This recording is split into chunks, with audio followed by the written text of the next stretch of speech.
Halo teman-teman, kembali lagi bersama saya Shikal.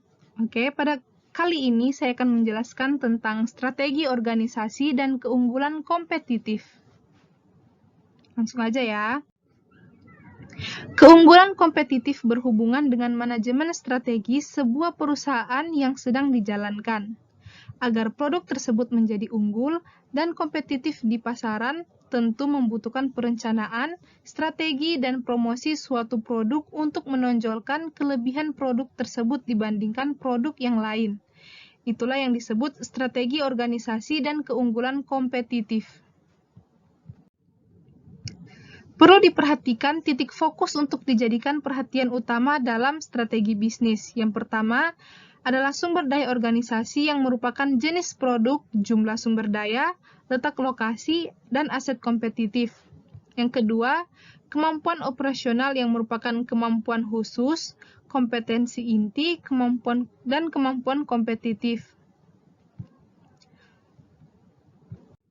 Lalu berikutnya ada elemen dasar proses manajemen strategik.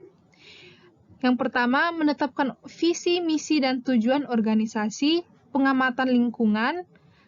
Yang ketiga, perumusan dan pemilihan strategi. Yang keempat, implementasi strategi. Dan kelima, evaluasi kinerja dan pengendalian atau tindakan koreksi.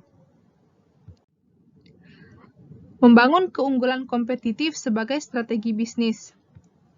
Suatu perusahaan dikatakan memiliki keunggulan kompetitif ketika perusahaan tersebut memiliki apa yang tidak dimiliki oleh pesaing. Nah, berikut adalah strategi bisnis untuk memiliki keunggulan kompetitif.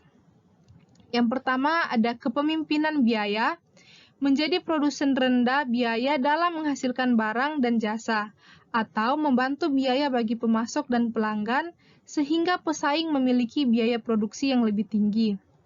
Berikutnya ada strategi diferensiasi, memungkinkan perusahaan untuk fokus pada produk atau jasa untuk memberikan keuntungan dalam segmen pasar yang unik. Lalu ketiga ada strategi inovasi, mengembangkan produk dan atau jasa dengan cara yang unik dan baru. Lalu strategi yang keempat yaitu strategi pertumbuhan, memperluas kapasitas perusahaan untuk menghasilkan barang dan jasa, ekspansi ke pasar global, diverifikasi ke produk dan jasa baru, atau mengintegrasikan ke dalam produk dan jasa terkait. Lalu yang strategi yang kelima yaitu adalah strategi aliansi, membentuk hubungan bisnis baru dengan pelanggan, pemasok, pesaing, konsultan, dan perusahaan lain. Berikut 3 model dalam keunggulan kompetitif. Yang pertama adalah model organisasi industri tahapan model I or O. Pelajari lingkungan eksternal, itu yang pertama. Lalu kedua, pilih industri yang menarik, formulasikan strategi, kembangkan dan peroleh aset yang diperlukan. Implementasi strategi, gunakan kekuatan perusahaan untuk mengimplementasikan strategi. Berusaha mencapai kinerja di atas rata-rata industri. Model yang kedua yaitu model berbasis sumber daya atau Resource Based View atau RBV.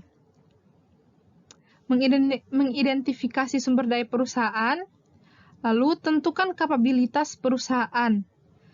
Berikutnya, tentukan bagaimana sumber daya dan kapabilitas perusahaan dapat menciptakan keunggulan kompetitif. Lalu, lokasikan suatu industri dengan peluang yang dapat dieksploitasi. Lalu, pilih strategi terbaik untuk mengeksploitasi sumber daya dan kapabilitas dalam lingkungan industri. Yang berikutnya, mengimplementasikan strategi yang dipilih agar mengungguli pesaing dan memperoleh penghasilan di atas rata-rata industri. Lalu yang terakhir, ada model gerilya atau guerrilla, yaitu kemampuan untuk berubah dan mengejutkan pesaing dengan tindakan strategik, dapat menyesuaikan diri dengan perubahan yang cepat dan terjadi secara berulang. Baik teman-teman, itulah penjelasan saya. Terima kasih banyak karena telah menonton. So, thank you so much. See you on another video.